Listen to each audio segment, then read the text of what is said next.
Hello guys, स्वागत है आपका एक और नई वीडियो में। देखिए, जैसा कि आपने थंबनेल में देख चुके हैं, इसमें हम एनटीपीसी का जो ग्रेजुएट लेवल का जो एग्जाम आ रहा है, ठीक है, उसके लिए हमने साइंस का पूरा सिलेबस करवाएंगे। ठीक है, रैपिड रिवीजन के साथ रहेगा, थ्योरी के साथ रहेगा, और साथ के साथ इसमें क्वेश्चन भी हम करेंगे। ठीक है, जो कि अभी शुरुआत करेंगे हम सेल से। ठीक है, सेल से और टिश्यू को हमने इस चैप्टर में कवर किया, इस वीडियो में कवर किया।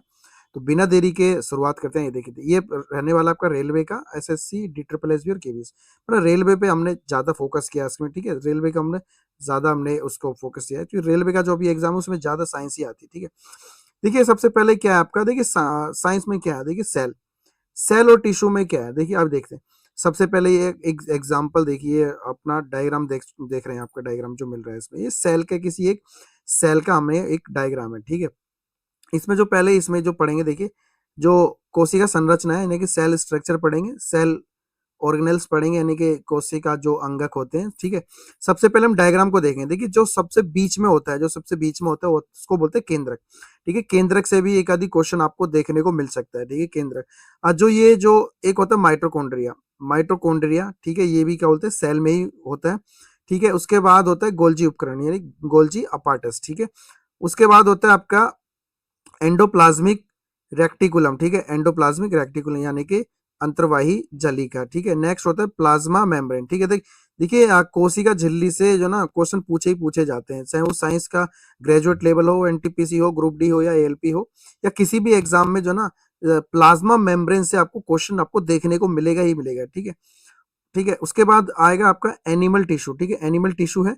उसके बाद है सेल जंक्शन, सेल जंक्शन यानी कि कोशिका जंक्शन जो होते हैं। उसके बाद आता है ब्लड वेसल्स। ठीक है, ब्लड वेसल्स आपको यहाँ पे देखने को मिलेगा। ठीक है, ब्लड वेसल्स। ठीक है, अब देखिए इसमें क्या क्या है आपके पे, कोशिका संरचना हो जाएगा, यानी कि सेल स्ट्रक्चर हो जाएगा, कोशिका अंगक हो जाएगा, फिर पादप जंतु कोशिका। ठीक है, animal plants and animal cells. ठीक है, मतलब प्लांट और एनिमल सेल्स के बारे में इसमें पढ़ेंगे हम। ठीक है, उत्तक के प्रकार पढ़ेंगे। ठीक है, टाइप्स ऑफ टिश्यू पढ़ेंगे। ठीक है, अब देख कॉन्सेप्ट देख लेते हैं एक बार। जो देख कोशिका, जो ना कोशिका, वो जीवन की मूल इकाई होती है। ठीक है, बोलते जीवन की सबसे मूल इकाई है अपनी, क्या बोलते हैं, कोशिका। ठीक है, उत्तक क्या है, समान कोशिकाओं का समूह है। देखिए क्या बोल रहा है, जो अपना कोश जो अपना टिश्यू है ना, टिश्यू वो सेल से मिलकर बना है। Group of the similar sales, क्या बोलते हैं, जो अपना अगर क्वेश्चन आता है आपका, क्या बोलते हैं, कोशिका या उत्तक होता है, कोशिका को मिला के क्या बोलते हैं, उत्तक का यानी कि टिश्यू का निर्माण होता है। और टिश्यू क्या है, टिश्यू एक group of the similar sales हैं। ग्रुप क्या बोलते हैं, ग्रुप ऑफ द सिमिलर, छोटे छोटे जो सेल्स होते हैं उनको मिला के क्या बोलते हैं, सेल है। सेल्स का ग्रुप क्या कहलाता है, टिश्यूज कहलाता है। ठीक है, अब देखिए मेन मुद्दे पे आपके आते हैं। ठीक है, सेल और टिश्यू। देखिए सबसे पहले पढ़ते हैं कोशिका। देखिए परिचय एंड खोज, तो आपको पता होगा जो अपना इंट्रोडक्शन है और डिस्कवरी है। परिभाषा, देखिए जीवों की संरचना एवं क्रिया, जीवों की संरचना और क्रियाओं की सबसे छोटी जो इकाई होती है उसे जीवन की मूल इकाई कहा जाता है। ठीक है, बेसिक यूनिट ऑफ लाइफ कहा जाता है। क्या होता है, बेसिक यूनिट ऑफ लाइफ कहा जाता है किसको, कोशिका को। ठीक है, जैसे अमीबा एक कोशिकीय है, मनुष्य बहुकोशिकीय है। मतलब अमीबा में जो ना, अमीबा में सिर्फ सिंगल सेल होती है। क्वेश्चन ये भी आ जाता है कि अमीबा में सिंगल सेल होती है, डबल या बहुकोशिकीय सेल होते हैं। अमीबा में क्या होता है, एक कोशिकीय सेल आपको देखने को मिलेगी। वहीं आपका जो मनुष्य में है, मनुष्य में आपको बहुकोशिकीय आपको देखने को मिलेंगे। ठीक है, बात करते हैं इसकी जो खोज होती है, खोज किसने की थी। देखिए रॉबर्ट हुक, रॉबर्ट हुक, इसको हम स्कूल से पढ़ते आ रहे हैं। रॉबर्ट हुक ने कॉर्क में पहली बार कोशिका देखी, क्या बोलते हैं, वो भी डेड सेल देखी।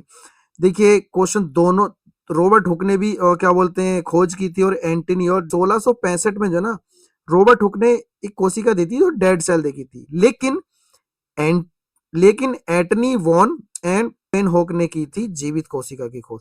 दो रॉबर्ट हुक ने 1665 में करी थी, और एटनी वॉक ने 1674 में जाके इनकी खोज की थी। ठीक है, ये जीवित सेल उन्होंने देखी थी, सबसे पहले उन्होंने जीवित सेल का उन्होंने कोशिका की खोज की थी, बताया था। ठीक है, उसके बाद क्या बोलते हैं, स्लाइडेन और स्वान ने भी कोशिका की खोज की थी। देखिए खोज तो इसने भी की है, इसने भी की है, और इसने भी की है। ठीक, 1665 में इसने की थी, 1674 में इसने की थी, और 1838 और 39 में स्वाइडेन और स्वान ने की थी। क्या बोलते हैं, स्लाइडेन एंड स्वान ने इन्होंने खोज की थी। ये दोनों क्या बोलते भाई थे। ठीक है, इन्होंने क्या बोलते कोशिका की खोज की थी, जिन्होंने कोशिका सिद्धांत दिया था। ठीक है, इन्होंने खोज की थी डेड की, इन्होंने खोज की थी लिविंग की, और इन्होंने सिद्धांत दिया था, मतलब कोशिका के बारे में बताया था क्या ये है। ठीक है, उसके बारे में इसको इसको उन्होंने क्या बोलते हैं एक्सप्लेन किया था, किसने, स्लाइडन एंड स्वान ने इनकी सेल थ्योरी दी थी। अब क्वेश्चन आ सकता है कि भाई जो उसका कोशिका का सिद्धांत का थ्योरी था किसने दिया था, तो इन दोनों ने यहाँ पे दिया हो जाएगा, ठीक है। एग्जाम फैक्ट के एग्जाम से रिलेटेड क्या क्वेश्चन हो सकते हैं जी, Robert Hooke and discovered the cell in the 16। अगर सिंपल क्वेश्चन आए, क्या बोले, सिंपल क्वेश्चन आए कि कोशिका की खोज किसने की थी, सिंपल ही आ जाएगा। जीवित कोशिका की खोज किसने की थी, तो आंसर ये आ जाएगा। कोशिका सिद्धांत किसने दिया था, तो इस तो इनका नाम आ जाएगा, ठीक है। एक और है अपने 1855 में क्या बोलते हैं, रुडोल्फ विरखो क्या बोलते हैं, नई कोशिका पुरानी कोशिका से बनी है, ये इसने बताया था। इन्होंने क्या बताया, तो जो नई कोशिका है ना, नई कोशिका वो जो ना पुरानी कोशिकाओं से मिलके बनी होती है, पुरानी कोशिकाओं से मिल के बनी होती है, ठीक है, उन्हीं से मिलती बनती आती है, ठीक है। सेल थ्योरी किसने दी थी, हमने पहले ही पढ़ लिया था, स्लाइडन एंड स्वान ने क्या बोलते हैं सेल थ्योरी का सिद्धांत दिया था, ठीक है। सभी जो जीवन है कोशिका से ही शुरू होते हैं, जो मतलब बेसिक जो यूनिट है जो यहाँ पे हमने पढ़ी बेसिक यूनिट है, सबसे पहले क्या है, बेसिक लाइफ है, ठीक है। आगे देखते हैं आपका। अब देखिए कोशिका के प्रकार कौन कौन से होते हैं, देखिए कोशिका के प्रकार दो प्रकार के होते हैं, ठीक है। आपको क्वेश्चन आपको देखने को मिलेगा, या तो मिलेगा आपको क्या बोलते प्रो कैरियोटिक आपको मिल जाएगा, या तो मिलेगा आपको यूकैरियोटिक आपको मिल जाएगा, देखने को मिलेगा, ठीक है। ट्रिक क्या है, ठीक है, पी से क्या बोलते हैं प्रोकारियोटिक, यानी कि ये वाला, ठीक है। उससे पहले अर्ली जो पहले हुआ था, उससे पहले नो न्यूक्लियस, ठीक है, मतलब जिसमें नो न्यूक्लियस नहीं है, ठीक है, इनमें आपको देखने को मिलेगा, ठीक है। आइए, तो सबसे पहले ये जो आपका जो डायग्राम है, ये जो डायग्राम है ये आपका हो जाएगा डायग्राम प्रो कैरियोटिक का, और ये वाला हो जाएगा आपका यूकेरियोटिक का, ठीक है। इसमें देखिए नीचे क्या देखिए, देखिए जो अगर क्वेश्चन आपको पूछा जाए कि केंद्रक किस में नहीं होता, मतलब ऑप्शन वाले में आ सकता है किस कोशिका में केंद्रक नहीं है, तो ऑप्शन ऑप्शन क्या आ जाएगा आपका, ये वाला ऑप्शन हो जाएगा, ठीक है। इसमें क्या बोलते हैं केंद्रक नहीं होता, ठीक है गाइज। ये एज इट इज आपके नोट्स है, मैं आपके ग्रुप में डाल दूंगा, ठीक है, ठीक है। ये हम प्रैक्टिस कर रहे हैं RRB NTPC group D railway graduate level under graduate level जो भी एग्जाम होते हैं उसमें साइंस का महत्वपूर्ण इंपॉर्टेंट रोल रहता ही रहता है, ठीक है। तो क्वेश्चन हो जाएगा न्यूक्लियस नहीं होता, तो इसमें न्यूक्लियस नहीं होता है, ठीक है। क्या बोलते हैं न्यूक्लियस रहता है, हाँ जी न्यूक्लियस रहता है, बिल्कुल रहता है, ये रहा, ये न्यूक्लियस रहता है किसमें, यूकैरियोटिक में क्या बोलते हैं न्यूक्लियस रहता है। क्वेश्चन घुमा फिरा के भी पूछ सकता है, या तो ऑप्शन दे के भी आपको पूछ सकता है, ठीक है। अब आगे देखिए, डीएनए बिखरा होता है किसमें, जो प्रोकैरियोटिक होता है ना उसमें डीएनए बिखरा होता है, बिखराव बना रहता है, ठीक है, डीएनए का इसमें बिखराव बना रहता है, ये हो गया, ये हो गया, हो गया, सारा आपको बिखराव देखने को मिलेगा, ठीक है। उदाहरण के लिए क्या हो जाएगा, बैक्टीरिया इसका सबसे अच्छा उदाहरण हो जाएगा, ठीक है। बैक्टीरिया में आप क्वेश्चन पूछेगा कि बैक्टीरिया में केंद्रक होता है, हाँ जी नहीं होता, क्योंकि सबसे बड़ा इसका उदाहरण हो गया जाएगा। इसका जो डीएनए बिखरा होता है, हाँ जी बिखरा होता है, बिल्कुल ठीक बात है, बिखरा रहता है। नेक्स्ट है आपका,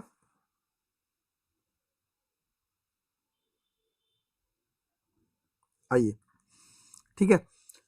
तो सभी अंगक होते हैं इसमें, क्या बोलते हैं सभी अंगक होते हैं, ठीक है। ऑर्गेनेल्स इसमें सारे उपस्थित रहते हैं, किसमें, यूकैरियोटिक में, ठीक है। उदाहरण क्या हो जाएगा, मानव हो जाएगा और पौधे हो जाएगा, ठीक है।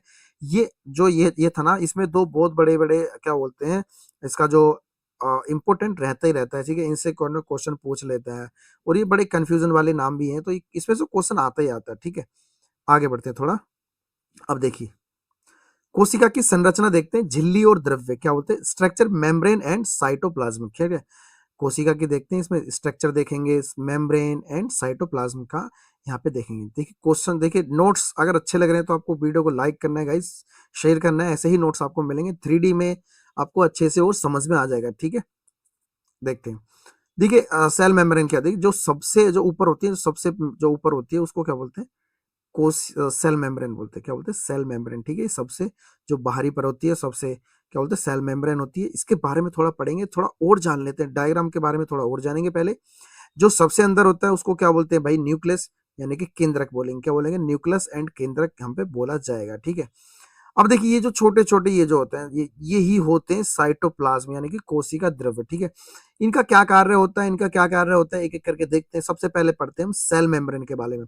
तो सेल मेम्ब्रेन के बारे में देखें, यह अर्ध परागम्य होता है, क्या बोलते हैं सेमी प्रिएम्बल होती है, क्या बोलते हैं, सेमी प्रिएम्बल होती है, पदार्थों का अंदर बाहर आना नियंत्रित करती है, ठीक है। मतलब क्वेश्चन आपका ये पूछा जाएगा कि होम गार्ड, क्या बोलते हैं, गार्ड का जो काम करता है वो सेल मेम्ब्रेन का के द्वारा होता है, ठीक है। क्या बोलते हैं, जो अंदर बाहर की जो पदार्थ होते हैं उनका नियंत्रण करती है, उनको कंट्रोल करती है, ठीक है। कैसे? सिलेक्टिव बैरियर लगा के, क्या बोलते हैं, सिलेक्टिव बैरियर लगे, रचनात्मक अवरोध लगाकर, ठीक है, रचनात्मक अवरोध लगाकर इसका काम करती है, ठीक है। जो पदार्थ होते हैं अंदर बाहर, मतलब कौन सा अंदर जाना है कौन सा बाहर जाना है, वो सब इसी का नियंत्रण के कारण होता है, किसका? Cell membrane. तो अब समझ में आ गया होगा आपको सेल मेम्ब्रेन का क्या कार्य होता है, ठीक है। क्वेश्चन घुमा फिरा के आ सकते हैं, देखिए गाइस अच्छे से पढ़ना है आपको, ठीक है। अब देखते हैं साइटोप्लाज्म, देखिए साइटोप्लाज्म का भी एक और काम अच्छा से देखिए। यह सभी अंगक मौजूद होते हैं, यहाँ जो होते हैं सारे अंगक जो अंग होते हैं सारे यहाँ पे मौजूद रहते हैं। जैसे कि रासायनिक क्रियाएं यही होती हैं, जितनी भी रासायनिक क्रियाएं होती हैं वो कहाँ पे होती हैं, वो साइटोप्लाज्म में होती हैं। क्वेश्चन अब आपको पूछा, चल ऐसे क्वेश्चन आपको आ जाएगा कि निम्न में से रासायनिक क्रियाएं किस में होती हैं? सेल मेम्ब्रेन आ जाएगा, साइटोप्लाज्म आ जाएगा, केंद्रक हो जाएगा, या तो इनमें से कोई नहीं। तो अपना ऑप्शन हो जाएगा साइटोप्लाज्म। साइटोप्लाज्म में क्या बोलते हैं, ये रासायनिक क्रियाएं होती हैं, भाई रासायनिक क्रियाएं होती हैं। कॉन्सेप्ट क्या कह रहा है? साइट ऑफ द मेटाबॉलिज्म, क्या बोलते हैं, साइट ऑफ द मेटाबॉलिज्म, यानी कि चयापचय का स्थान होता है, ठीक है, चयापचय का स्थान होता है, ठीक है। ये था आपका में इसकी जो स्ट्रक्चर होता है, ठीक है, झिल्ली और द्रव्यमान, ठीक है, वो स्ट्रक्चर और मेम्ब्रेन का, मतलब बेसिकली इसमें पूछना है कि मेम्ब्रेन और साइटोप्लाज्म में ना इसका क्या कार्य होता है, बेसिकली इन्होंने यहाँ इसमें पूछा गया है, ठीक है। केंद्रक की बात करते हैं, जो ये वाला केंद्रक है ना, ये वाला, ये इस केंद्रक की बात करेंगे हम, इसी केंद्रक की बात अब यहाँ करेंगे हम, ठीक है। आइए, केंद्रक का क्या होता है, कोशिका का मस्तिष्क होता है, यानी कि न्यूक्लियस जो होता है, तब ब्रेन होता है किसका, केशिका। हमने बोला क्या सेंटर में कार्य करता है तो केंद्रक होता है, तो इसका सारे ब्रेन का काम करता है, कौन? केंद्रक, इसका ब्रेन का कार्य करता है, ठीक है। क्या क्या कार्य होते हैं इसके, देखिए इस चीज को आपको देखने में याद तो आ गया हो, क्या बोलते हैं इसको, डीएनए, इसी का क्या बोलते हैं, इसी को डीएनए बोलते हैं, डीएनए का स्ट्रक्चर होता है, ठीक है। आइए, फंक्शन क्या क्या होते हैं, यह कोशिका का नियंत्रण केंद्र है, क्या बोलते हैं, यह जो कोशिका का है ये नियंत्रण केंद्र का कार्य करता है, कौन? केंद्रक, ठीक है। यह वंशानुगत लक्षणों को नियंत्रण करता है, अभी हमने बात करी थी, वंशानुगत का मतलब यानी कि डीएनए का इसका नियंत्रण करता है, कौन? केंद्रक का काम होता है डीएनए पर नियंत्रण करना, या कोशिका का नियंत्रण केंद्र क्या, इसको इसी को आपको देखने को मिलेगा, ठीक है। नेक्स्ट आपका रचनात्मक, यानी कि स्ट्रक्चर कैसा होता है, देखिए इसमें डीएनए, आरएनए और गुणसूत्र और क्रोमोसोम्स होते हैं, ठीक है। बोलते हैं डीएनए, डीऑक्सीराइबो न्यूक्लिक एसिड, और आरएनए, और गुणसूत्र तो आपको पता ही है एक्स वाई या एक्स एक्स, ठीक है। वो भी यहाँ पे आगे पढ़ेंगे, सारा हम सिलेबस इस तरीके से हम कंप्लीट करेंगे पूरे स्ट्रक्चर वाइज, ठीक है। पूरे सिलेबस को ऐसे ही करेंगे, चाहे वो साइंस, फिजिक्स, केमिस्ट्री कुछ भी हो, ठीक है। ये था आपका कार्य, और ये था आपका रचनात्मक, यानी कि संरचना कैसी होती है इसकी। तो अब क्वेश्चन आ जाएगा कि केंद्रक में क्या क्या होता है, तो केंद्रक में डीएनए, आरएनए और गुणसूत्र यानी कि क्रोमोसोम्स होते हैं, ठीक है। तो क्वेश्चन पूछा जाएगा आरएनए किस में उपस्थित रहता है, या डीएनए किस में उपस्थित रहता है, या तो क्रोमोसोम्स किस में उपस्थित रहते हैं, ठीक है। आगे देखते हैं स्ट्रक्चर, फंक्शन और कंटेंट, ठीक। आइए देखते हैं, स्ट्रक्चर होता है केंद्रक नुमा होता है, जो केंद्रक नुमा होता है इसका सारा स्ट्रक्चर होता है, ठीक है। और ना तो कंट्रोल एक्टिविटी होती है, तो इसमें कंट्रोल एक्टिविटी भी होती है, भाई कंट्रोल एक्टिविटी बेहद जरूरी है, तो यहाँ के नियंत्रण का काम करता है, ठीक है। नेक्स्ट अब कंटेंट, क्या क्या इसमें रहता है, तो डीएनए रहता है और जीन्स रहते हैं, ठीक है, डीएनए रहता है और जीन्स हमको यहाँ पे देखने को मिलेंगे, ठीक है, किसमें? केंद्रक में, ठीक है। एग्जाम ओरिएंटेड क्या फैक्ट रहने वाला है इसमें, ह्यूमन जो क्रोमोसोम्स होते हैं 46 होते हैं, ठीक है। मनुष्य में 46 गुणसूत्र होते हैं, ठीक है, 46 गुणसूत्र होते हैं, ठीक है। इसके बारे में भी हम आगे पढ़ेंगे, ठीक है। अब देखिए आगे बात करते हैं हम, जो ऊर्जा होती है, ऊर्जा एंड प्रोटीन कैसे होता है, किस तरीके इसका ऐसा होता है, उसको बारे में नजर मारते हैं, ठीक है। तो एनर्जी एंड प्रोटीन मशीनरी क्या क्या होता है, तो पहले पढ़ते हैं माइटोकॉन्ड्रिया, देखिए उस स्टार्टिंग में हमने माइटोकॉन्ड्रिया पढ़ा था, तो उसी के सारे पार्ट्स हम यहाँ पे पढ़ते हैं, ठीक है। माइटोकॉन्ड्रिया क्या कार्य होता है जी, ऊर्जा का उत्पादन करती है, ठीक है। अब क्वेश्चन ऐसे बन सकता है कि भाई केंद्र उसमें सेल्स में, किसी भी सेल्स में तो ऊर्जा का उत्पादन कैसे होता है, तो ऊर्जा का उत्पादन कौन करता है, माइटोकॉन्ड्रिया करता है, ठीक है, माइटोकॉन्ड्रिया, ठीक है, एनर्जी प्रोडक्शन करता है, ठीक है। ट्रिक क्या है इसकी, mitochondria powerhouse of the cell, अब समझ में आ गया गाइस, इसलिए ये बहुत इंपॉर्टेंट क्वेश्चन हो जाएगा, ठीक है। Powerhouse of the cell किसको कहते हैं, तो माइटोकॉन्ड्रिया सेल का पावर हाउस हो जाएगा, ठीक है। सेल का पावर हाउस क्या हो जाएगा, माइटोकॉन्ड्रिया आपका हो जाएगा, ठीक है। नेक्स्ट है आपका राइबोसोम्स, ठीक है। राइबोसोम्स क्या हो जाएगा, ठीक, अब राइबोसोम्स के बारे में देख लेते हैं, ठीक है। ये जो mitochondria powerhouse of the cell कहलाएगा, ठीक है, माइटोकॉन्ड्रिया, ठीक है। नेक्स्ट है आपका राइबोसोम्स। अब देख कार्य क्या है, प्रोटीन का निर्माण करता है, ठीक है। यहाँ पे कौन करता था, देखिए माइटोकॉन्ड्रिया का क्या काम होता है, ऊर्जा का निर्माण करना, ऊर्जा का उत्पादन करना। और यहाँ पे राइबोसोम्स क्या काम करते हैं, राइबोसोम्स कार्य करते हैं प्रोटीन का निर्माण करना, प्रोटीन का निर्माण करना। दोनों में अच्छे से फर्क देख लेना गाइस, बहुत अच्छे से फर्क देख लेना, ठीक है। ऊर्जा का उत्पादन कहाँ पे कौन करता है, किसकी जिम्मेदारी होती है, माइटोकॉन्ड्रिया की। प्रोटीन के निर्माण की कौन जिम्मेदारी लेता है, राइबोसोम्स लेता है, ठीक है। प्रोटीन सिंथेसिस, ठीक है, का सबसे छोटा अंग है, तो ठीक है। अब ये क्वेश्चन भी आ सकता है कि प्रोटीन सिंथेसिस यानी कि राइबोसोम्स के सबसे छोटा अंगक हो जाएगा, ठीक है। ट्रिक देख लीजिए, राइबोसोम्स, रिब्स, मील और प्रोटीन। रिब्स को अगर मील मिलेगा तभी तो प्रोटीन बनेगा, तभी तो ताकत आएगी भाई। रिब्स को रिब्स को मील मिलेगा, मीट मिलेगा, ठीक है। मील या हाँ मील भी तो खाना ही होता है, मीट मिलेगा तो प्रोटीन मिलेगा, ठीक है। तो क्या होता है, राइबोसोम्स, ठीक है। ये दोनों इसके डायग्राम अच्छे से देख रहे, डायग्राम तो पूछेगा नहीं, ठीक है, लेकिन ये चीज जरूर पूछेगा, ठीक है। इसके एज इट इज मैं पीडीएफ आपको अपने टेलीग्राम ग्रुप में डाल दूंगा, ठीक है। आपको वीडियो को लाइक करके, चैनल को सब्सक्राइब करके कमेंट में पीडीएफ लिख देना है, ठीक है, और चैनल को ज्वाइन कर लेना, ठीक है। आइए गाइस, अब देखते हैं परिवहन, मतलब कोशिका में परिवहन, पैकिंग एंड सफाई का कार्य कौन करता है। मतलब एक कोशिका है जी, लिविंग सेल है, तो उसके में हर चीज आपको देखने को मिलेगी, ठीक है। तो ये सारे हमने स्टार्टिंग में हमने पढ़े थे, वीडियो के स्टार्टिंग में सारे हम चीज देखेंगे, ठीक। आइए, गोल्जी बॉडी क्या है, तो गोल्जी तंत्र क्या है, ठीक है। ये प्रोटीन पैकिंग है, ठीक है। प्रोटीन पैकिंग का कार्य करता है, कि ट्रैफिक पुलिस का कार्य करता है, ठीक है। कौन, गोल्जी का है, ठीक है। ये आपका देख लें। उसके बाद है लाइसोसोम, ठीक है। लाइसोसोम अपशिष्ट नष्ट करना, जो अपशिष्ट होते हैं ना, अपशिष्ट मल जो होता है, क्या बोलते हैं, उसको नष्ट करने का कार्य करता है, कौन, लाइसोसोम, ठीक है। एग्जाम क्या बोलते हैं, सुसाइड बैग कहा जाता है। देखिए हमने दो क्वेश्चन हमने यहाँ पे इंपोर्टेंट, बहुत इंपोर्टेंट क्वेश्चन पढ़े हैं। एक तो पढ़ा है, देखिए मैं एक बार फिर से दिखा देता हूँ। एक तो पढ़ा है हमने powerhouse of the cell कौन सा है, माइटोकॉन्ड्रिया है, ठीक है। उसके बाद है सुसाइड बैग किसे कहते हैं, जो लाइसोसोम को सुसाइड बैग कहते हैं। इससे ज्यादा इंपॉर्टेंट आपका ये हो जाएगा सुसाइड बैग, ठीक है। सुसाइड बैग किसका हो जाएगा, आत्मघाती थैली, ठीक है। किसको बोलते हैं, लाइसोसोम्स को यहाँ पे बोलते हैं, ठीक है। उसके बाद है ईआर, ठीक है, एंडोप्लाज्मिक रेटिकुलम, ठीक है। एंडोप्लाज्मिक रेटिकुलम, ठीक है, ये पदार्थों का परिवहन करता है, ठीक है। अब देखिए जो ट्रांसपोर्ट का कार्य कौन करता है, अब हमने ये भी देखेंगे कि ट्रांसपोर्ट का कार्य कौन करता है भाई। तो किसी भी सेल्स में ट्रांसपोर्ट का कार्य कौन करता है, वो करता है ईआर, यानी कि एंडोप्लाज्मिक रेटिकुलम ट्रांसपोर्ट का कार्य करता है, पदार्थों का परिवहन करता है, ठीक है, पदार्थों का परिवहन करता है। उसके बाद है वैक्यूल, तो वैक्यूल भी पढ़ेंगे, भी वैक्यूल का भी क्या कार्य है, यह भोजन एंड जल का भंडारण करता है, स्टोरेज करता है। मतलब खाने का भोजन होता है और जल का संचरण करता है, मतलब स्टार, ठीक है, भंडारण करता है, कि स्टोरेज करके रखता है, ठीक है।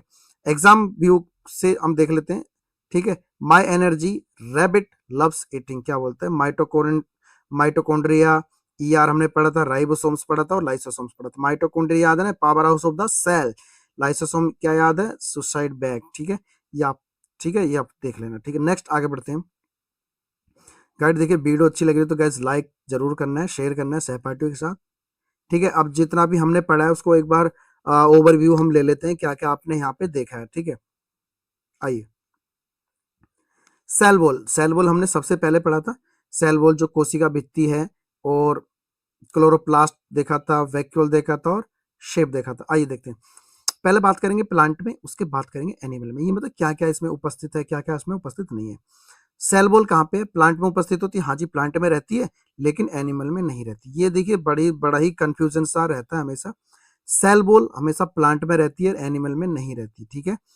और क्या बोलते हैं, क्लोरोप्लास्ट, हाँ जी प्लांट में रहता है लेकिन एनिमल में नहीं रहता, प्लांट में रहता है और एनिमल में नहीं रहता, ठीक है। उसके बाद वैक्यूल, वैक्यूल देखिए दोनों में रहता है, वैक्यूल दोनों में रहता है, लेकिन प्लांट में बड़े रूप में रहता है और एनिमल में छोटे रूप में रहता है, ठीक है। प्लांट में बड़ा और छोटा रहता है, एनिमल में, ठीक है। उसके बाद है फिक्स्ड, ओ सॉरी आकार, आकार तो सबका रहता है, इसका भी और इसका भी, इसका फिक्स्ड रहता है। प्लांट का आकार जो है ना फिक्स रहता है, ठीक है। और इरेगुलर मतलब एनियमित, चेंज होता रहता है भाई, एनियमित रहता है, इरेगुलर रहता है, ठीक है। ये था क्या बोलते हैं प्लांट एंड एनिमल में डिफरेंशिएट, ठीक है, प्लांट और एनिमल में यहाँ पे डिफरेंशिएट इसको समझा रखा है, ठीक है। कुछ मुख्य तत्व देख लेते हैं और देखिए, plant cell distinctive features, cell wall plus chloroplast होता है, ठीक है। एनिमल सेल में होता है क्या बोलते हैं, सेंट्रियोल और प्रेजेंट होता है, ठीक है। आगे देखते हैं, अब देखते हैं कोशिका। देखिए अभी हम कोशिका ही चैप्टर पढ़ रहे हैं, इसके बाद टिश्यू भी पढ़ेंगे, सब इसी में मिलेगा, ठीक है। आइए, कोशिका का विभाजन कैसे होता है, सेल डिवीजन कैसे होता है वो देखते हैं। इसमें देखिए, इसमें समसूत्री के द्वारा होता है या अर्धसूत्री के द्वारा होता है, दो प्रकार के यहाँ पे देखने को मिलेंगे। ध्यान से एक एक करके दोनों को हम यहाँ पे समझेंगे, ठीक है, एक एक करके थोड़ा थोड़ा समझेंगे हम यहाँ पे बस। आइए, तो देखते हैं समसूत्री और अर्धसूत्री। पहले देख बात करते हैं समसूत्री में। समसूत्री में क्या क्या होता है, देखिए ये पेरेंट सेल है, ये पेरेंट सेल है। पेरेंट सेल में क्या बोलते हैं, क्रोमोसोम क्या बोलते हैं, डुप्लीकेशन हुआ, ठीक है, प्रोफेज हुआ, प्रोफेज हुआ, ठीक है। उसके बाद मेटाफेज हुआ, ठीक है। ये स्टेजेस हैं, यानी कि प्रोफेज हुआ, मेटाफेज हुआ। उसके बाद धीरे धीरे यहाँ पे तुड़ाव यानी कि विभाजन का कार्य शुरू होता है। यहाँ पे विभाजन का कार्य हमको यहाँ पे देखने को मिलेगा, ठीक है। एनाफेज, ठीक है, दूसरा है टेलोफेज, ठीक है। एनाफेज और टेलोफेज में यहाँ पे दोनों का डिवाइड यहाँ पे देखने को आका मिलेगा, ठीक है। शरीर की ग्रोथ और मरम्मत के लिए क्या बोल रहा है, जो समसूत्री का जो कार्य होता है, समसूत्री मिटोसिस का जो कार्य होता है वो होता है शरीर की वृद्धि के लिए और मरम्मत के लिए, ठीक है। ये होता है शरीर की वृद्धि और मरम्मत के लिए होता है, ठीक है। इक्वेशनल डिविजनल होता है, क्या बोलते हैं, इक्वेशनल डिवीजन होता है इसमें, ठीक है। अब बात करते हैं इसमें अर्धसूत्री जो होते हैं, अर्धसूत्री विभाजन जो होता है, ये पेरेंट सेल है, जैसे यहाँ पे पेरेंट सेल था, यहाँ पे प्रोफेज था, यहाँ पे क्रोमोसोम्स डुप्लीकेशन था, ठीक है। ठीक, मतलब यहाँ तक तो सबका दोनों का सेम है, ठीक है, दोनों का सेम ही है। उसके बाद आता है मेटाफेज 1 एंड मोइसिस 1, ठीक है, मतलब इसी का 1 और इसी का पार्ट में आस्को आगे बढ़ गया, ठीक है। तो अब जो मेटाफोसिस 1 ये क्या बोलते हैं, मेटाफेसिस 1 है, ये भी यहाँ से टूटता है, फिर यहाँ से इसको भी आगे तोड़ देता है, दो दो पार्ट में इसको तोड़ देता है, ठीक है। प्रोफेज 1, ये प्रोफेज 1 में इसको बढ़ जाता है। क्वेश्चन ऐसे आ जाता है कि जब मेटाफेजिस 1 टूटता है तो उस टूट के नया नाम क्या बन जाता है, तो क्या क्या बन जाता है, प्रोफेज 1 बन जाता है, ठीक है, प्रोफेज 1 बन जाता है। और मियोसिस जब टूटता है तो उसका जो नाम बन जाता है टेलीफेज 1 बन जाता है, टेलीफेज 1 बन जाता है, ठीक है। फिर उसके बाद ये और टूटता है, फिर ये सेकंड पार्ट में आ जाता है, प्रोफेज सेकंड हो जाएगा, फिर एनाफेज सेकंड हो जाएगा, ठीक है। ऐसे ये टेलीफेज सेकंड हो जाएगा, ठीक है, दोनों का अलग अलग नाम बच जाएगा, ठीक है। फिर उसके बाद ये आखिर में आके टूट जाता है, ठीक है। ये मतलब चेन टाइप का ये बन रहा है बस। ये समसूत्री विभाजन है और ये आपका अर्धसूत्री विभाजन है, ठीक है। अब इसका कार्य था ग्रोथ एंड मरम्मत के लिए। इसका क्या कार्य है भाई, इसका रिप्रोडक्टिव सेल का निर्माण करने के लिए, जो जनन कोशिकाएं होती हैं उनके निर्माण के लिए यहाँ पे अर्धसूत्री विभाजन कार्य करता है, ठीक है। क्वेश्चन ऐसे आ सकता है कि जो रिप्रोडक्टिव सेल होते हैं उसमें निर्माण का कार्य कौन करता है, तो कौन करता है गाइस, अर्धसूत्री विभाजन करता है। अर्धसूत्री विभाजन यहाँ पे इसका काम हो जाएगा, ठीक है।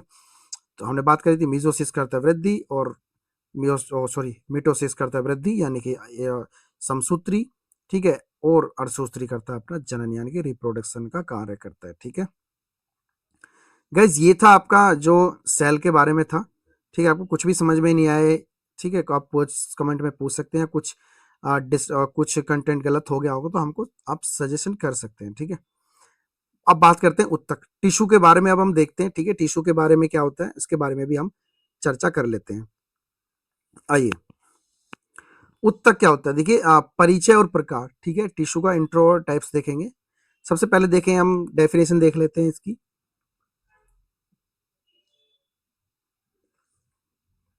आइए, समान संरचना एवं समान कार्य करने वाली कोशिकाओं का समूह होता है। क्या बोल रहा है, सेम संरचना समान कार्य करने वाली जितनी भी कोशिकाएं होती हैं वो समूह उत्तक होता है। क्या बोलते हैं, कोशिकाओं का समूह होता है। हमने स्टार्टिंग में पढ़ा ही था कि ग्रुप ऑफ द माइक्रोसेल या स्मॉल सेल्स क्या बोलते हैं, उत्तक कहलाता है, ठीक है, टिश्यू कहलाता है, ठीक है। टिश्यू के प्रकार देखते हैं, एक प्लांट टिश्यू होता है और एक एनिमल टिश्यू होता है। क्या बोलते हैं, टिश्यू के प्रकार होते हैं, एक प्लांट टिश्यू होता है और एक एनिमल टिश्यू होता है। ये प्लांट टिश्यू होता है और ये एनिमल टिश्यू रहता है, ठीक है। अब इन्हीं को आगे हम देखते हैं, ठीक है। ठीक है, फादर ऑफ हिस्ट्री हिस्टोलॉजी, जो फादर ऑफ हिस्टोलॉजी है कौन थे, मार्सेलो मलपिगी, क्या बोलते हैं, मार्सेलो मेलपिगी, इसका क्या बोलते हैं आपका फादर ऑफ हिस्टोलॉजी हो जाएगा। ठीक है, उसके बाद है हिस्टोलॉजी। टिश्यू का जो उत्तक होता है, देखिए ये भी टर्म्स आ जाते हैं कभी कभार कि उत्तकों का अध्ययन क्या कहलाता है, या स्टडी ऑफ टिश्यूज क्या कहलाते हैं, तो हिस्टोलॉजी कहलाएगा। स्टडी ऑफ टिश्यूज क्या कहलाता है, हिस्टोलॉजी कहलाएगा। मैं एक बार क्या करूंगा, जितने भी साइंस की स्टडीज है ना, उनको क्या कहते हैं, मैं उसकी अलग पे एक वीडियो बना दूंगा, ठीक है। आइए नेक्स्ट देखते हैं। पादप उत्तक, जो अभी हमने देखा था, प्लांट सेल, ठीक है, सॉरी प्लांट टिश्यू ग्रोथ कैसे करते हैं, उसकी जो वृद्धि एंड संरचना होती है, किस तरीके से कार्य करते हैं, उस पर हम नजर मार लेते हैं। देखिए, सबसे पहले है विभेद योजक उत्तक, क्या बोलते हैं, विभेद योजक उत्तक और स्थायी योजक, ठीक है। मेरिस्टेमेटिक उत्तक और यह परमानेंट, यानी इसको टेम्पररी बोल सकते हैं और उसको परमानेंट बोल सकते हैं, ठीक है। देखिए, जो यहां से देखते हैं, यह पौधों की वृद्धि के लिए जिम्मेदार है। जिम्मेदार मतलब ये नहीं, मतलब इसका काम है भाई। जो विभाजक विभाज से ही, देखिए विभाज से ही मतलब समझ में आ रहा है, विभाजन करना, बढ़ाना, ठीक है। यह पौधों की वृद्धि के लिए जिम्मेदार हो जाता है, कौन, विभाजित, ठीक है। ये हो जाए एपिकल और ये हो जाएगा लेटरल, ठीक है। दोनों में क्या फर्क है देखते हैं। जो एपिकल है, जड़ व तने की लंबाई बढ़ाता है। जो ये होता है ना मेरिस्टेमेटिक, जो होता उत्तक होता है, वैसे तो पूरे पौधे की वृद्धि के लिए जिम्मेदार है, लेकिन इस पौधे पूरे वृद्धि में भी तो कुछ पार्ट होते हैं ना। जैसे कि जड़ एवं तने की जिम्मेदारी किसकी है, एपिकल की है। तने की मोटाई की जिम्मेदारी किसकी है, लेटरल की है। क्या बोल रहे हैं, पढ़ेगी जो इसके जो होता है, इसकी जिम्मेदारी किसकी, एपिकल की हो जाएगी। और जो तने की जिम्मेदारी है मोटा करने की, वो क्या हो जाएगा, लेटरल की जिम्मेदारी हो जाएगी, ठीक है। बात करते हैं अब स्थायी उत्तक यानी कि परमानेंट टिश्यू। यह विभाजन क्षमता को खो चुके होते हैं, या जो विभाजन क्षमता, मतलब ये वृद्धि का काम नहीं करते भाई। इन्होंने जो वृद्धि का काम था, इनसे अब नहीं होता, ठीक है। क्या बोलते हैं, ये होता है पैरेनकाइमा, भोजन का भंडारण करते हैं। नहीं तो मतलब इनसे, मतलब ये वृद्धि का काम नहीं करते, लेकिन काम तो कुछ और भी करते हैं ना। तो ये भंडार को, भोजन को भंडारण करते हैं, ठीक है। स्टोर करके रखते हैं, कौन, पैरेनकाइमा, ठीक है। तो अब समझ में आ गया ना, ये जो होता है, ये पूरे वृद्धि के लिए काम करता है, पौधे की वृद्धि, ये काम तो ये भी करता है, लेकिन इसका काम दूसरा काम है, ठीक है। एपिकल, जड़ और तने। अब क्वेश्चन घुमा फिरा के आ सकता है भी, एपिकल का क्या कार्य होता है, तो तने एवं जड़ की लंबाई। लेटरल का तने और जड़ की, ठीक है। ये लंबाई, ये बोटाई का काम करता है, ठीक है। आगे बढ़ते हैं थोड़ा। अब देखिए, जटिल पादप उत्तक, ठीक है, कौन कौन सा, कॉम्प्लेक्स प्लांट टिश्यू कौन कौन से, ठीक है। इनका परिवहन, ट्रांसफर कौन कौन सकते। देखिए ध्यान से पढ़ना, ये दो टर्म्स हैं, जो जो टर्म्स है ना, बहुत ज्यादा इंपॉर्टेंट रहते हैं। कंफ्यूजन भी रहती है भाई दोनों में। अब देखिए, जाइलम एक है, फ्लोएम, जाइलम एक है, फ्लोएम, ठीक है। जाइलम का क्या कार्य होता है, जल का, ठीक है गाइस। जय फॉर जाइलम, जय फॉर जल, जय फॉर जाइलम और जय फॉर जल। तो जल का परिवहन करता है जाइलम, ठीक है। जल यानी कि वाटर का परिवहन करता है जाइलम।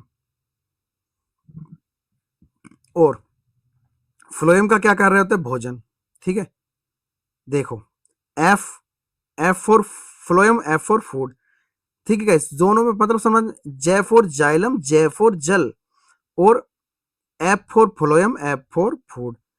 तो अब समझ में आ गया, जाइलम का जल का कार्य, जल का परिवहन करना होता है, फ्लोएम का फूड का परिवहन करना होता है। बशर्ते क्या है कि जल होता है ना, जल जड़ से ऊपर की तरफ जाता है, रूट टू लीव की तरफ जाता है, और लीव्स टू ऑल पार्ट्स की तरफ आता है, ये ठीक है। तो भाई जल तो हम जड़ में डालेंगे, देखिए जय जय फॉर जल, जय फॉर जाइलम और जय फॉर जड़। जड़ यानी कि रूट्स, जड़ में डालते हैं इसका पानी, ठीक है। फ्लोएम में डालते हैं पत्तियों में, ठीक है, पत्ती में, लीव्स में, तो ये पूरे पार्ट्स में इसको फैला देता है, फैलाने का काम करता है। लीव्स टू ऑल पार्ट, ठीक है। तो जाइलम और फ्लोएम में, दोनों में आपको मतलब समझ में आ गया होगा। आगे देखते हैं, ट्रिक एक बार देख लीजिए, मैंने बताई, जय फॉर जल, जय फॉर फल, ये मैंने बताई थी। आगे देखिए, अब देखिए, जंतु तक क्या कहते हैं, यानी कि प्लांट टिश्यू, क्या सॉरी एनिमल टिश्यू जो होते हैं, सुरक्षा एवं संयोजन, यानी कि प्रोटेक्ट एंड कनेक्ट, कैसे एक दूसरे को कनेक्ट कर सकते हैं, आइए देखते हैं। एक होता है उपकला उत्तक, यानी कि एपिथेलियल। उसके बाद आता है कनेक्टिव टिश्यू। देख, कनेक्टिव टिश्यू एग्जाम में बना रहता है, ठीक है। संयोजक उत्तक यानी कि संयोजी उत्तक क्या क्या कर देखिए, शरीर की बाहरी सतह और अंगों को ढकता है, यानी कि स्किन। स्किन में आपको देखने को मिलेगा कौन सा, एपिथेलियल टिश्यू। एपिथेलियल टिश्यू आपको देखने को मिलेगा कहाँ के, शरीर की बाहरी और ऊपरी अंगों को ढकने का कार्य करता है। कार्य क्या होता है, सुरक्षा एवं अवशोषण, सुरक्षा एवं प्रोटेक्शन का कौन कार्य करता है, एपिथेलियल। ठीक है, अंदर क्या होता है, कनेक्शन से मतलब समझ में आ रहा है, कनेक्शन है कि कनेक्टिविटी करा चाह रहा है, शरीर के अंगों को जोड़ता है और सहारा देता है। कौन, एग्जाम्पल जैसे बोन्स हो गया, सॉरी ब्लड हो गया, बोन्स हो गया और कार्टिलेज हो गया। ठीक है, यहाँ पे उसको इनको देखने का यानी कि जोड़ने का कार्य करता है। ठीक है, नेक्स्ट आपका देखिए फैक्ट देख लेते हैं, exam fact, exam oriented fact भी देख लेते हैं। Blood is a connective tissue, रक्त एक संयोजी उत्तक है। ठीक है, अब देखते हैं, देखिए नोट्स कितने प्यारे बने हुए हैं, आप इनको देख लेना अच्छे से। सेम एज इट इज आपको पीडीएफ ग्रुप में मिल जाएगी, मैं डाल दूंगा। ठीक है, चैनल को सब्सक्राइब करके वीडियो को शेयर करना है, लाइक करना है और कमेंट में लिख देना है आपको पीडीएफ। आइए अब करते हैं गति एवं नियंत्रण। ठीक है, एनिमल टिश्यू की ही बात कर रहे हैं। ठीक है, मूव एंड कंट्रोल। ठीक है, देखिए एक होता है मस्क्यूलर और एक होता है नर्व सेल। ठीक है, नर्वस नर्व सेल यानी कि तंत्रिका उत्तरक। ठीक है, ये भी हमने स्कूलों में बहुत पढ़ा है। आइए, शरीर की गति यानी कि मूवमेंट में सहायक करता है। देखिए क्वेश्चन इस तरीके से आता है कि मांसपेशी या मस्कुलर उत्तक का जो क्या कार्य होता है, तो ये शरीर की गति प्रदान करता है, सहायक करता है उसमें। ठीक है, और ये संदेशों का संचार करता है, ये कि सिग्नल देता है ट्रांसमिशंस का, क्या होता है, सिग्नल देता है ट्रांसमिशंस का, जैसे कि ऐच्छिक और अनैच्छिक क्रिया के वॉलेंट्री और इनवॉलेंट्री क्रियाओं का ये इसमें सहायक करता है। और ये लोकेशन कहाँ पे, ब्रेन में होता है, रीढ़ की हड्डी में और स्पाइनल कॉर्ड, यानी कि यहाँ पे आपको देखने को मिलेगा कौन, नर्व टिश्यू यानी कि तंत्रिका उत्तक, तंत्रिका कोशिका, तंत्रिका कोशिक। ठीक है, देखिए मस्कुलर यानी कि एम से मस्कुलर मांसपेशी, मोशन गति। देखिए ट्रिक भी यहाँ पे साथ के साथ आपको दी गई है। ठीक है, मस्कुलर यानी कि मांसपेशी और ये हो जाएगा मोशन। ठीक है, तंत्रिका मैसेज यानी कि तंत्रिका देना, मैसेज देना, संदेश देना, ये आपका हो जाएगा। आइए परीक्षा विशेष महत्वपूर्ण तथ्य को देख लेते हैं। ठीक है, क्या क्या इंपोर्टेंट रहने वाला, क्या क्या एग्जाम आपको यहाँ पे देखने को मिलेगा। देखिए पूरे ओवरऑल एक बार एग्जाम रिवीजन कर लेते थोड़ा। देखिए कोशिका की खोज रॉबर्ट हुक 1665, मैंने बोला था अगर सिंपल कोशिका है तो रॉबर्ट हुक 1665 में की थी। Powerhouse of the cell, mitochondria, suicide bag, lysosome, suicide bag, ये आपका लाइसोसोम हो जाएगा। माइटोकॉन्ड्रिया, सुसाइड बैग और लाइसोसोम, और राइबोसोम हो जाएगा प्रोटीन की फैक्ट्री, तो प्रोटीन की फैक्ट्री क्या कहलाती है, राइबोसोम्स। ठीक है, जाइलम का जैफोर जाइलम, जैफोर जल, जैफल जाइलम जल। फ्लोएम भोजन का संग्रहण करता है और ब्लड तरल संयोजी उत्तक का कार्य, ये एक उत्तक है। ठीक है, क्वेश्चन देखिए इस प्रकार हमने, देखिए इस तरह से हमने क्वेश्चन बनाए, ये डेमो है, तो हर चैप्टर के ऐसे ही हमने क्वेश्चन बना रखे, क्वेश्चन आंसर क्वेश्चन आंसर। ठीक है, तो कोशिका का जो नियंत्रण केंद्र है कौन है, केंद्रक है। ठीक है, ऐसा। और पौधों में प्रकाश संश्लेषण कहाँ होता है, तो क्लोरोप्लास्ट में होता है। कहाँ पे होता है, क्लोरोप्लास्ट में आपको देखने को मिलेगा। ठीक है गाइस, ये थे आपका पूरा, ये थ्योरी हमने पढ़ ली है, ये साइंस की जो थ्योरी है पूरी हमने, सेल एंड टिश्यू के ऊपर हमने पूरी थ्योरी पढ़ ली है। ठीक है, कोशिका और उत्तक पे जो हमने थ्योरी पढ़ ली है। ठीक है, ये जो रेलवे के एग्जाम आने वाला है। ठीक है, तो अब इसी का जो इस चैप्टर का हम जो वो है ना एमसीक्यू, वो हम पढ़ेंगे। ठीक है, एमसीक्यू हम एमसीक्यू हम लाइव भी पढ़ा सकते हैं, लाइव की रिकॉर्डिंग हम डाल देंगे या तो हम रिकॉर्ड करके डाल देंगे। ठीक है, तो चैनल को लाइक करना है, वीडियो को शेयर करना है, दबा के शेयर करना है अपने सहपाठियों के साथ। कंटेंट गाइज, अगर कंटेंट में दम लग रहा है, कंटेंट आपको अच्छा लग रहा है, तो आप एक लाइक जरूर कर देना प्लीज। ठीक है, और सेम ऐसी पीडीएफ मैं आपको ग्रुप में डाल दूंगा। ठीक है, तो जय हिंद।